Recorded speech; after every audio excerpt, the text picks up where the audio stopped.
Posible umanong ginagamit bilang dekorasyon at mga alahas ng China ang umano'y mga nakuha nitong coral sa Rizal o Iroquois Reef sa West Philippine Sea.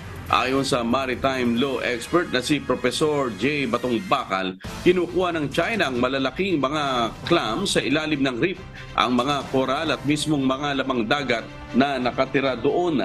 Lahat ng mga ito ay para umano gawing pang-decorate, paggawa ng estatwa, ornaments, jewelry at kung ano-ano pang mga bagay.